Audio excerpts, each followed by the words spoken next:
नमस्कार दोस्तों, स्वागत है आपका इंटीग्रेटेड प्रिपरेशन में। तो आज का हमारा विषय रहेगा महाजनपदास। ठीक है। तो जैसा कि फ्रेंड्स हम पढ़ रहे थे कि जो आर्यास थे, जब वो यहाँ शुरू में आए तो उनकी जो यहाँ रहने वाले इंडिजीनियस पीपल थे उनसे लड़ाइयाँ हुआ करती थी। ठीक है। फिर धीरे धीरे वो उनके साथ में एसिमिलेट हुए, उन लोगों में मिले, यहाँ रहना शुरू किया और धीरे धीरे वो ईस्टवार्ड स्प्रेड होते चले गए। ठीक है। अब जब आयरन की खोज हो गई उसके बाद लैंड को क्लियर करना बहुत आसान हो गया। ठीक है। और लैंड की वैल्यू बढ़ी। तो अब ये लोग अलग अलग नहीं रहा करते थे, अब ये लोग इकट्ठे मिलकर एक ग्रुप्स में रहना, इन्होंने ग्रुप्स क्या आप ये कह सकते हैं कि इन्होंने छोटी छोटी किंगडम, ठीक है, बनानी स्टार्ट कर दी। और ये जो समय था 600 से 325 बीसी, ये समय ऐसा समय रहा है भारतीय इतिहास में जिसने बहुत कुछ देखा है। ठीक है। जैसे इस समय के अंदर क्या क्या हुआ देखिए। सेकंड अर्बन रेवोल्यूशन, पहली बार जब इंडिया में सिटीज़ का डेवलपमेंट हुआ वो कब हुआ? जब हमने हड़प्पन्स कल्चर का टाइम पढ़ा था वो पीरियड, क्योंकि हड़प्पन्स जो लोग हुआ करते थे देवर अर्बन पीपल। ठीक है। और दूसरी बार अगर आपसे कोई पूछे कि दूसरी बार अर्बन रिवॉल्यूशन कब आया इंडिया में, तो आप कहेंगे 6th सेंचुरी बीसी में। ठीक है। क्योंकि सिचुएशंस वही हो गई थी, लोगों का स्पेशलाइजेशन बढ़ गया था, वर्क में ट्रेड थोड़ा बढ़ गया था। ठीक है। इस टाइम पीरियड में पहली बार जो मनी थी, जो सिक्के थे, वो भी प्रचलन में आए। तो इन सब चीज़ों के साथ में लोगों ने थोड़ा सा सिटीज़ में रहना शुरू कर दिया और अपने अपने राज्य बनाए। ठीक है। अब जैसा कि हमने आर्यन्स पीरियड में पढ़ा था कि फैमिली जो है वो यूनिट हुआ करती थी। ठीक है। बहुत सारी फैमिलीज मिलकर क्लैन बनाती थी, फिर उनसे ग्राम बनता था। ठीक है। तो 6th सेंचुरी बीसी में जो बहुत सारे क्लैन होते थे, ठीक है, जिनको आप नॉर्मल लैंग्वेज में क्लैन मतलब ग्रुप ऑफ फैमिलीज, जिसको आज की डेट में आप कुनबा कह सकते हो। ठीक है। ये मिलकर के एक जनपद बनाते थे और वो जनपद उसी क्लैन के नाम से जाना जाता था जो रूलिंग क्लैन होता था। ठीक है। तो इस तरह से बहुत सारे जनपद्स बन गए और ऐसे जनपद्स जो ज़्यादा पावरफुल हुआ करते थे, ठीक है, उन्हें बोलने लगे महाजनपद्स। ठीक है। इसी टाइम पीरियड में बुद्धिज़्म का जन्म हुआ और जैनिज़्म भी आया। ठीक है। और महाजनपद्स के बारे में तो आज हम पढ़ने ही जा रहे हैं। ठीक है। अब जैसा कि मैं बोल रही थी कि इस समय में छोटे छोटे जनपद डेवलप हुए और जो मोर पावरफुल जनपद हुआ करते थे उनको महाजनपद्स बोल दिया करते थे। ठीक है। तो 6th सेंचुरी बीसी में 16 महाजनपद हुआ करते थे।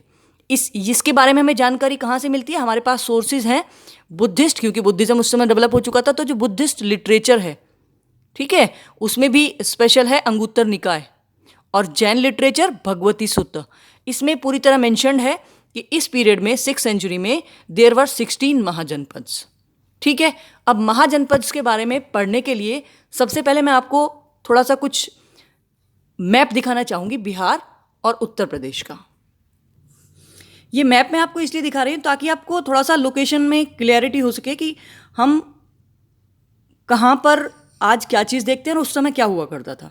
ठीक है। जैसे आप ये देख सकते हैं बिहार, तो बिहार में कुछ जगह हैं, जैसे ये भागलपुर जगह है बिहार में आज की डेट में। ठीक है। यहाँ पर मुंगेर है, आप इनकी पोजीशन देखिए, easternmost Bhagalpur, then Munger. फिर आप आते हैं अगर तो यहाँ पर पटना है, पटना के यहाँ आप नीचे आएँ साउथ में तो ये बोध गया है। ठीक है। उसके बाद आप अगर उत्तर प्रदेश की तरफ आएँ तो देख सकते हैं ये उत्तर प्रदेश का मैप। ठीक है। मैं आपको और क्लैरिटी के साथ दिखाना चाहूँगी। ये देख सकते हैं आप, ये उत्तर प्रदेश के मैप में ये डिस्ट्रिक्ट इधर आपका कुशीनगर, देवरिया, बलिया, ठीक है, वाराणसी यहाँ पर है, इलाहाबाद वाराणसी से वेस्ट की तरफ है। ठीक है। ऊपर ये आपका श्रावस्ती, गोंडा, बहराइच। ये मैं आपको इसलिए बता रही हूँ कि यहाँ पर पुराने समय में महाजनपद हुआ करते थे इस रीजन में। अगर आप देख लेंगे तो आपको समझने में बिल्कुल भी डिफ़िकल्टी नहीं होगी। ठीक है। फिर आप आते हैं किधर की तरफ, ये आपका बरेली, बदायूं, फर्रुखाबाद वाला जो एरिया है ये भी एक जनपद हुआ करता था उस समय। ठीक है, फिर आप इधर आएंगे वेस्टर्न यूपी में तो आपका ये वाला जो एरिया है मथुरा, ये एक अलग जनपद हुआ करता था। ठीक है, उसके बाद इधर यूपी से वेस्ट में पड़ता है आपका दिल्ली और हरियाणा, यहाँ भी एक जनपद हुआ करता था।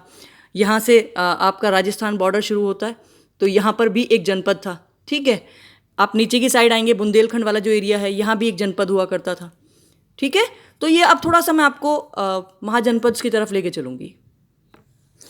तो यहाँ आप देख सकते हैं जो अंगा एक महाजनपद था, ईस्टर्न मोस्ट बिहार का जो एरिया है आज की डेट में मुंगेर और भागलपुर वाला। ठीक है, यहाँ पर अंगा महाजनपद था और अंगा की कैपिटल हुआ करती थी चंपा। ठीक है, चंपा नगरी बोलते थे।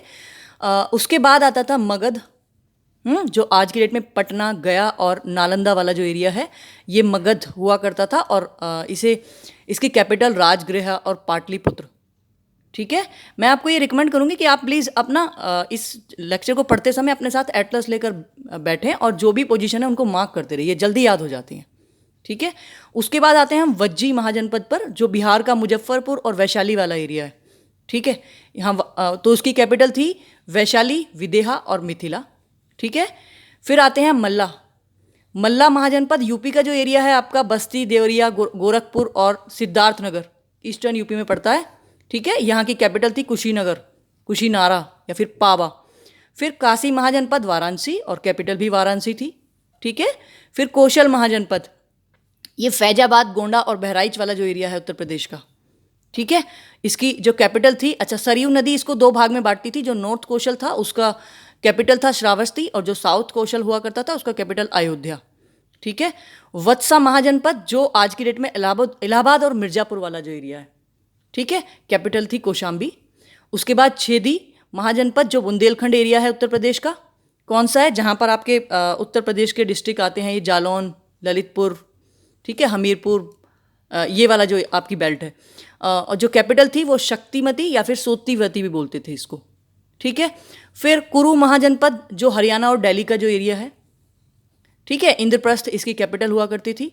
पांचाल महाजनपद जो रुहेलखंड वाला, जो बरेली, बदायूं और जो आपका फर्रुखाबाद वाला जो एरिया है वो पांचाल महाजनपद के नाम से जाना जाता था। इसकी दो कैपिटल्स थी, नॉर्थ पांचाल की अहिछत्रा और साउथ पांचाल की कामपिल्या।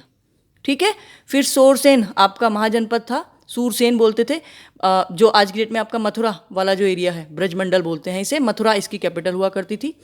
फिर आपका मत्स्य जो राजस्थान वाला, जो बिल्कुल ईस्ट में है राजस्थान में, अलवर, भरतपुर और जयपुर वाला जो एरिया है इसको मत्स्य जनपद के नाम से जानते थे। विराटनगर इसकी कैपिटल हुआ करती थी। अवंती महाजनपद ये ईस्टर्न गुजरात और नॉर्थ वेस्टर्न मध्य प्रदेश को मिलाकर, जिसको मालवा वाला रीजन बोलते हैं। उज्जैनी इसकी नॉर्थ अवंती की कैपिटल उज्जैनी और साउथ अवंती की कैपिटल महिष्मती हुआ करती थी। ठीक है, अशमाका वाज द सदर्न मोस्ट महाजनपद और रीजन था नर्मदा और गोदावरी नदियों के बीच का, इसकी कैपिटल हुआ करती थी पताली। ठीक है, गांधार ये वेस्टर्न पाकिस्तान और अफगानिस्तान वाला जो एरिया था वो था और तक्षशिला इसकी कैपिटल हुआ करती थी।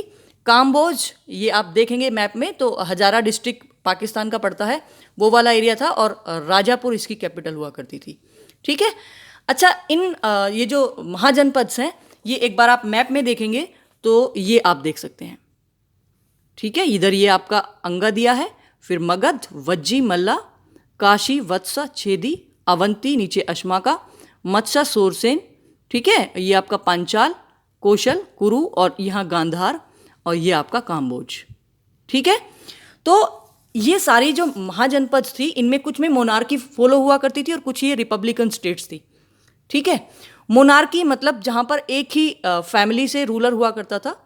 ठीक है, उस राजा के मरने के बाद उसका बेटा राजा बन जाया करता था। तो अंगा, मगध, काशी, कौशल, वत्स, छेदी, सूरसेन, मत्स्य और अवंती, गांधारा ये मोनार्कियल स्टेट्स थी।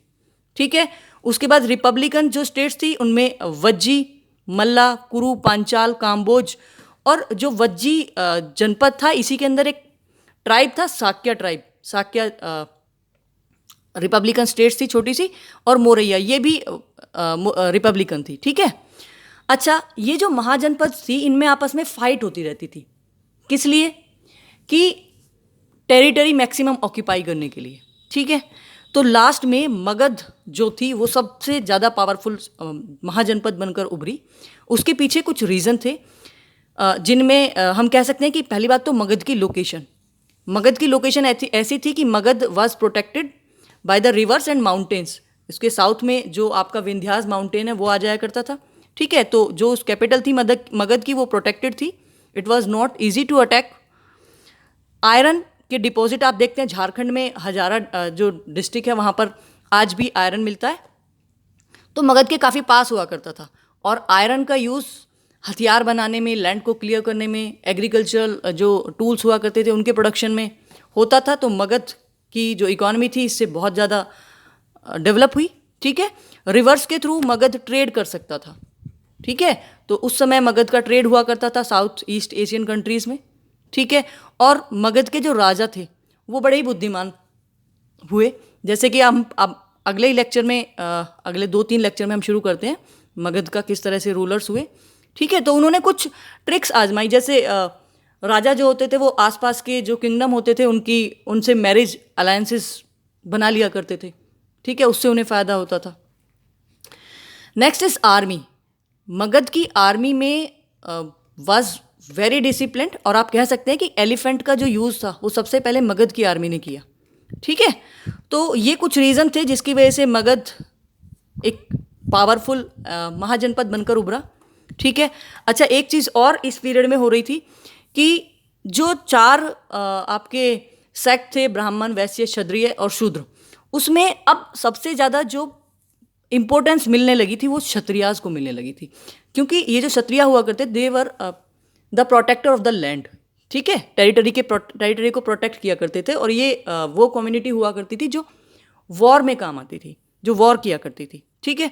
उसके बाद ब्राह्मण्स को इम्पोर्टेंस दी जाने लगी क्योंकि ब्राह्मण्स जो थे वो जितनी भी इनकी सेरेमनी हुआ करती थी, ऐसा माने जाने लगा कि जो ब्राह्मण्स हैं they transfer the wishes of the people to God, ठीक है। तो उन्हें भी प्लेस ऑफ इम्पोर्टेंस दिया जाने लगा सोसाइटी में, ठीक है। तो ये सब कुछ है आपका महाजनपद जो थी उनके बारे में, ठीक है फ्रेंड्स। आज के लिए इतना ही। अगर आपको मेरी वीडियो अच्छी लगी हो तो लाइक, कमेंट, शेयर और सब्सक्राइब करना ना भूलें, ठीक है। आज के लिए इतना ही। Have a good day. Thank you.